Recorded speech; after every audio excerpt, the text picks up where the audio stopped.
नमस्कार दोस्तों, स्वागत है आपका साइंस जर्नी में। भारत देश में मुगलों को फिलहाल तो बहुत ही ज़्यादा क्रूर, दुष्ट, हैवान, बलात्कारी इत्यादि शब्दों से नवाजा जा रहा है। पर क्या आपको पता है, जब मुगलिया सल्तनत थी तब उस मुगलों की प्रशंसा में तरह तरह के कसीदे गाए गए। यहाँ तक कि धार्मिक पुस्तकों में भी उनके प्रशंसा के गीत गाए गए और उनको अपना ब्राह्मण भाई तक बताया गया। दोस्तों, आज मैं सबूतों के साथ आप लोगों को दिखाऊंगा कि संस्कृत ग्रंथों में किस तरह से मुगलों को पूर्व जन्म का ब्राह्मण बताया गया। वीडियो को अंतिम तक देखिएगा और इस वीडियो को ज्यादा से ज्यादा शेयर कीजिएगा ताकि सभी लोगों को सच्चाई पता चल सके। शुरुआत करते हैं भविष्य पुराण से। भविष्य पुराण में एक चैप्टर का नाम है अकबर आदि मुगल शासकों का चरित्र। तुलसीदास, सूरदास, मीराबाई, तानसेन तथा बीरबल आदि के पूर्व जन्मों का वृत्तांत, गुरुंड, मौन तथा सर्वत्व मलेच्छ राज्य का विस्तार। अब इसमें आपने देख ही लिया होगा कि इतने सारे नाम तो मध्यकाल के हैं, तो फिर कैसे ये प्रचारित किया गया है कि पुराणों को वेद व्यास ने लिखा है। दोस्तों, यही नहीं, इस भविष्य पुराण में तो महारानी विक्टोरिया तक की चर्चा है। लॉर्ड मेकाले और लॉर्ड वेवल से लेकर रैदास, कबीर, तुलसीदास, तैमूर लंग, बाबर, हुमायूं, अकबर, जहांगीर, शाहजहां, औरंगजेब इत्यादि और भी ज्यादा लोगों की चर्चा है। सीधी सी बात है, या तो वेद व्यास मुगलों और अंग्रेजों के शासन में था जिसने भविष्य पुराण को लिखा, और अगर ये पॉसिबल नहीं है तो इसका मतलब कि वेद व्यास के नाम पर ब्राह्मणों ने ये सारी किताबें लिखी है और झूठा प्रचार किया कि पुराणों को वेद व्यास ने लिखा है। खैर, भविष्य पुराण के इस चैप्टर में तो चाटुकारिता की सारी हदें पार कर दी गई। अकबर को पूर्व जन्म का ब्राह्मण घोषित कर दिया गया। यही नहीं, उसके तमाम दरबारियों को भी पूर्व जन्म का ब्राह्मण घोषित कर दिया गया। आप खुद ही देख लीजिए। शुरुआत करते हैं पूरी भूमिका के साथ, क्योंकि अक्सर कुछ लोगों को डाउट रह जाता है कि किस प्रसंग में ये सारी बातें आई हैं। तो हम इस पूरे प्रसंग को शुरू से देखेंगे ताकि अच्छी तरह से आप समझ जाएं कि पूरे मुगल काल को ब्राह्मणों ने कैसे अपने धर्म ग्रंथ में ऐड किया और अकबर को कैसे अपना ब्राह्मण भाई बना लिया। प्रसंग कुछ इस तरह से है। सूत जी सौनक को बता रहे हैं कि दैत्यराज बलि ने देवताओं की महान विजय सुनकर रोसड़ नामक दैत्येंद्र को बुलाकर कहा कि तुम तिमिर लिंग यानी तैमूर लंग के पुत्र होकर सरूस नाम से प्रसिद्ध होंगे। अब यहाँ पे ध्यान दीजिएगा, तैमूर लंग को इन लोगों ने तिमिर लिंग लिखा है। वैसे तो तैमूर लंग का असली नाम आमिर तैमूर था और ब्राह्मणों ने उसका नाम रखा तिमिर लिंग, जिससे वो चिढ़ते थे, उसको लिंग बोलते थे। आपको याद होगा कि इन्होंने वोटिव स्तूप यानी जो मनौती स्तूप होती है बौद्ध की, उसको लिंग कहना शुरू किया। पहले मजाक उड़ाया और आज जब उस पर धंधा चल निकला है, उसकी पूजा पाठ होने लगी है, तो अपनी ही बातों पर यू टर्न मारते हुए अब उसको छुपाते फिर रहे हैं कि नहीं, लिंग का मतलब चिन्ह होता है। लेकिन इन्होंने तमाम पुराणों में जब शिवलिंग ही बता रखा है तो अपना दर्द कितना भी छुपाएं, छुपने वाला कहाँ। अब यहाँ भविष्य पुराण में ब्राह्मणों ने लिखा कि दैत्यराज बलि ने तैमूर के बेटे को भारत भेजा दैत्यों का काम करने के लिए, और इस पर क्रुद्ध हो दिल्ली यानी आज की दिल्ली आकर वेद मार्गस्थ पुरुषों का नाश करना शुरू कर दिया। अब यहाँ पे मैं आप लोगों को ध्यान दिला दूं कि तैमूर लंग ने अपनी किताब में साफ साफ लिखा है कि जब वो मेरठ लोनी से गुजर रहा था तो उसका जो बेटा था उसको वहाँ के जो जाट समुदाय के लोग थे जो वहाँ पे शासन करते थे, उन्होंने उसको पकड़ लिया था, बंदी बनाया, उसकी खाल खींच के भूसा भर दिया था। आगे भविष्य पुराण लिखता है कि तैमूर के बेटे ने 5 वर्ष तक राज्य किया, तो ये ऐतिहासिक रूप से ही गलत हो गया। भविष्य पुराण आगे लिखता है उसी का पुत्र यानी तैमूर का पुत्र सरूस का पुत्र बाबर हुआ, जो कि 20 वर्ष यानी 20 इयर्स तक उसने राज्य किया। ये बात भी झूठी है क्योंकि तैमूर के किसी पुत्र का नाम सरूस नहीं था। और दूसरी बात कि बाबर के पिता का नाम उमर शैख द्वितीय था, जो कि 1456 एडी में जन्म लिया था। यहाँ तक कि बाबर के जो दादा थे वो तैमूर नहीं थे, जबकि उनका नाम अबू सैद मिर्जा था, जिनका जन्म 1424 एडी में हुआ था, जबकि तैमूर तो 1405 यानी 1405 एडी में ही मर चुका था। यानी तैमूर के मरने के 19 साल बाद बाबर के दादा का जन्म हुआ था। तो भला तैमूर के बेटे का बेटा बाबर कैसे हुआ? साथ ही बाबर भारत में सिर्फ 4 साल तक ही रहा, 1526 से 1530 ईस्वी तक। इसीलिए भविष्य पुराण में लिखी ये तमाम बातें झूठी हैं, गप हाँकी गई है और वेद व्यास के नाम पर यह गप हाँका गया है। अब कंट्रोल डैमेज के लिए जो भविष्य पुराण के अनुवादक हैं, इन लोगों ने ब्रैकेट करके ये तक लिखना पड़ा कि कुछ वर्ष समरकंद में और कुछ दिन भारत में। आगे भविष्य पुराण का लेखक लिखता है, उसका यानी बाबर का पुत्र हुमायूं यानी हुमायूं हुआ। मदांध हुमायूं ने देवताओं का निरादर किया। तब देवताओं ने नदीहा के उपवन में स्थित कृष्ण चैतन्य की स्तुति की। स्तुति सुनकर हरि क्रुद्ध हुए और उन्होंने अपने तेज से उसके राज्य में विघ्न उत्पन्न किया। उनके सैन्यों द्वारा हुमायूं का पराजय हुआ। उस समय शेष शाह यानी शेर शाह ने रमणीय दिल्ली नगर में आकर 5 वर्ष तक अत्यंत कुशलता पूर्वक राज्य किया। जरा ध्यान दीजिए दोस्तों, 14th सेंचुरी में देवता जो है बाबर से तंग आकर आस्तुति कर रहे हैं कृष्ण चैतन्य की। मतलब 14th सेंचुरी में देवता थे, गपोड़ सुन लीजिए। और फिर कृष्ण चैतन्य यानी कि हरि यानी कि विष्णु है, वो अपनी सेना भेज रहा है हुमायूं से लड़ने के लिए और उसको हरा देता है। और हराकर शासन जो है इनके ब्राह्मणों को या ब्राह्मण धर्मियों को नहीं देता है। किसको देता है? तो शेष शाह को देता है। शेर शाह जो कि एक मुस्लिम शासक था। हो गई ना गपोड़ गाथा इनकी। मतलब ऐसा लग रहा है कि भविष्य पुराण जो है ये सब लिखने के पहले भर लोटा गांजा धर के पिया था। अब इससे भी बड़ी गप क्या लिखता है आगे ये कि उन्हीं दिनों की बात है कि शंकराचार्य के गोत्र में उत्पन्न। अब जरा ध्यान से सुनिएगा, आगे जो भी मैं बताऊंगा उसमें ये अकबर को अब कैसे अपना ब्राह्मण भाई बताते हैं उसकी कहानी आने वाली है। ये लिखता है, उन्हीं दिनों की बात है, शंकराचार्य के गोत्र में उत्पन्न मुकुंद नामक एक श्रेष्ठ ब्राह्मण अपने 20 शिष्यों के साथ प्रयाग में तप कर रहा था।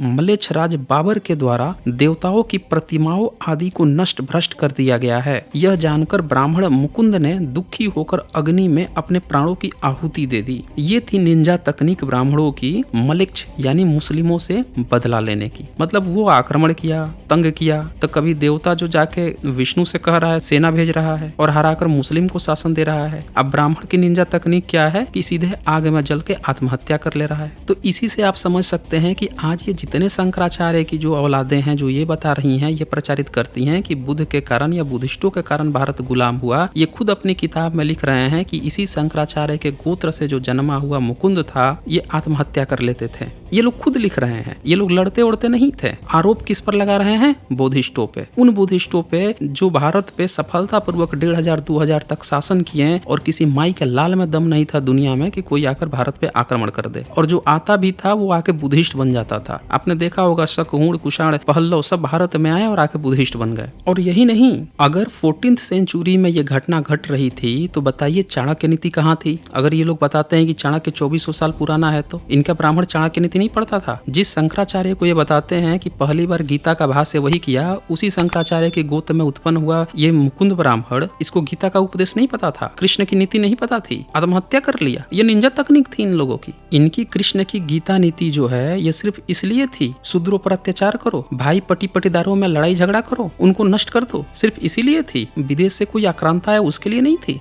यही नहीं, भविष्य पुराण में आगे ये तक लिखा कि ब्राह्मण मुकुंद के साथ साथ उसके जो 20 शिष्य थे वो भी गुरु के मार्ग का ही अनुगमन किए, यानी वो भी आग में जलकर आत्महत्या कर लिए, लेकिन लड़ाई नहीं किए। इनका परशुराम कहाँ गया जो क्षत्रियों को 21 बार क्षत्रिय विहीन कर दिया था? इनको कहानी तब नहीं याद आई? अब जरा ध्यान से सुनिएगा, यही ब्राह्मण मुकुंद जो है अगले जन्म में अकबर बनता है। ये बात इन्हीं लोगों ने अपने भविष्य पुराण में लिखी है। क्या लिखते हैं कि किसी समय ब्राह्मण मुकुंद ने गौ के दूध के साथ गौ के रोम का भी पान कर लिया था। इसी दोष के कारण वह दूसरे जन्म में मलेच्छ योनि में उत्पन्न हुआ। यानी ब्राह्मणों ने अकबर को न सिर्फ पूर्व जन्म का ब्राह्मण बताया बल्कि उसे शंकराचार्य के गोत्र का भी साबित कर दिया। यानी ये लोग मुगलों को शंकराचार्य के गोत्र का साबित कर दिए। जरा सोचिए ब्राह्मण कितने बड़े चाटुकार थे मुगलों के। जिस बाबर को यहाँ उन्होंने क्रूर दिखाया तो एक बार भी नहीं लिखा कि भैया वो अयोध्या में राम मंदिर को तोड़ा। आज तो बाबरी मस्जिद करके राम मंदिर बन गया। भाई आपके भविष्य पुराण में जब आपने चर्चा की, हुमायूं की चर्चा की, आपने अकबर की चर्चा की, आपने बाबर की चर्चा की, तब क्यों नहीं लिखा कि उसने राम मंदिर तोड़ा, अयोध्या में तोड़ा? और ये जो मुकुंद है इसकी भी चर्चा आई है कहाँ पे? तो प्रयाग में। और बाबर की भी जो चर्चा आई है कि उसने देवताओं की प्रतिमाएं, वो प्रयाग की बात आ रही है। भाई अयोध्या का और राम मंदिर का तो इन्होंने जिक्र ही नहीं किया। यानी कि ये कहानी भी इन्होंने बहुत बाद में बनाई है।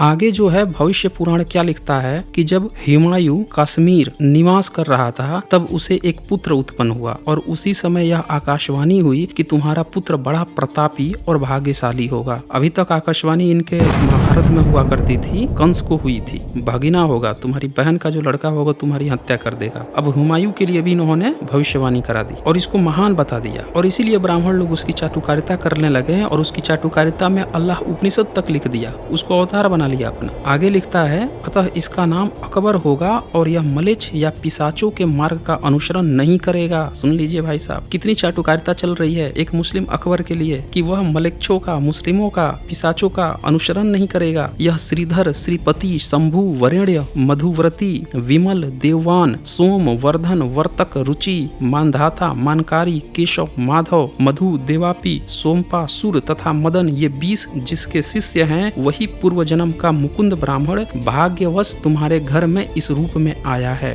ऐसी आकाशवाणी सुनकर प्रसन्नचित्त हुमायूं ने भूख से पीड़ित व्यक्तियों को दान दिया और प्रेम पूर्वक पुत्र का पालन किया। पुत्र की 10 वर्ष की अवस्था होने पर वह दिल्ली में आया और शेष शाक को पराजित कर वहां का राजा हो गया। उसने 1 वर्ष राज्य किया और बाद में उसका पुत्र अकबर राजा हुआ। ये भी ऐतिहासिक रूप से गलत है दोस्तों, क्योंकि हम सब जानते हैं कि इन्होंने अभी कुछ समय पहले क्या लिखा कि शेष शाक ने 5 वर्ष तक शासन किया, और आगे क्या लिख रहे हैं कि 10 साल बीत गया, उसके बाद से वो अपने बच्चे को लेकर आया और तब वो शेष शाक को पराजित किया। जबकि हुमायूं ने शेष शाक को पराजित ही नहीं किया था, हुमायूं पहले ही मर चुका था, और अकबर जो है वो 13 साल की उम्र में आया था और उसने शेष शाक से न लड़ाई करके हेमचंद्र हेमू से लड़ाई की थी। तो आप यहाँ देख रहे हैं कि भविष्य पुराण में इन्होंने कितनी झूठी झूठी बातें लिखी है और कितनी चाटुकारिता भरी बातें लिखी है। आज ये हिंदू मुसलमान खूब कर रहे हैं और मुस्लिमों के प्रति ये ज्यादा से ज्यादा हेट दिखाते हैं, लेकिन एक समय था मुगल काल में ये उनकी चाटुकारिता में कसीदे गाते थे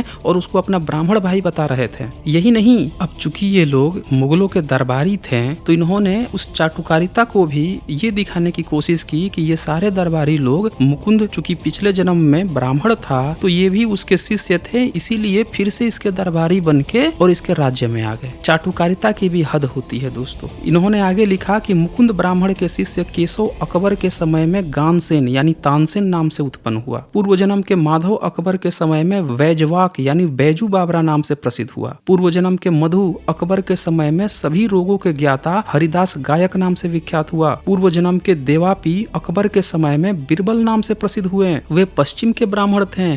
पूर्व जन्म का गौतम वंश में उत्पन्न सोमपा अकबर के समय में मान सिंह नाम से उत्पन्न हुआ और वह आर्यभूप शिरोमणि अकबर का सेनापति बना। पूर्व जन्म का सूर दक्षिण देश में ब्राह्मण कुल में उत्पन्न हुआ। यह पंडित था, इसका नाम विल्व मंगल, यह अकबर का मित्र बना। पूर्व जन्म का पूर्वी देश का ब्राह्मण मदन अकबर के समय में चंदल नाम से प्रसिद्ध हुआ। आगे इन्होंने लिखा कि ये 7 राजा अकबर के दरबार में स्थित हुए और पूर्व जन्म के श्रीधर आदि 13 शिष्य दूसरे स्थानों में प्रतिष्ठित हुए। अकबर के समय में अनपके पुत्र श्रीधर ही पुराणों में निपुण तुलसी शर्मा यानी तुलसीदास नाम से प्रसिद्ध हुए। फिर आगे ये लिखता है कि पूर्व जन्म के श्रीपति अकबर के समय में महान अंधभक्त कवि सूरदास के रूप में उत्पन्न हुए। आगे जो है सारे ब्राह्मणों का नाम देते जाते हैं जो अकबर के दरबार में चाटुकारिता करते थे, और इनको जस्टिफाई किया जा रहा है भविष्य पुराण में कि ये जायज इसलिए था क्योंकि अकबर जो है पूर्व जन्म में ब्राह्मण था, इसीलिए ये ब्राह्मण उसकी चाटुकारिता करते थे। दोस्तों ये है इतिहास ब्राह्मणों का। इन्होंने मुगलों की खूब चाटुकारिता की है और आज जो है जो SC ST OBC हैं उनको क्या दिखा रहे हैं कि देखो मुगल तो बड़ा बलात्कारी था जी, ये कर दिया वो कर दिया। ये लोग हेट न्यूज फैलाते हैं। SC ST OBC को मुस्लिम से लड़ाने के लिए ये लोग हेट न्यूज फैलाते हैं, जबकि इनकी धार्मिक किताबें उठा के आप देख लीजिए तो ये सबसे बड़े चाटुकार उनके रहे थे। तो दोस्तों हेट न्यूज से बचें और सामाजिक सद्भावना पर ध्यान दीजिए। जो सच है उसके साथ रहिए। अगर किसी को भी रत्ती मात्र भी संदेह है तो आप मेरे डिबेट चैनल रेशनल वर्ल्ड, जिस पर हर एक सप्ताह Sunday, Tuesday, Thursday 7 PM to 11 PM debate होती है और डिफरेंट मुद्दों पर प्रेजेंटेशन होती है, उसमें आप जुड़कर अपनी बातें रख सकते हैं। तो दोस्तों आज बस इतना ही। जल्द ही मिलते हैं एक नए टॉपिक के साथ। धन्यवाद।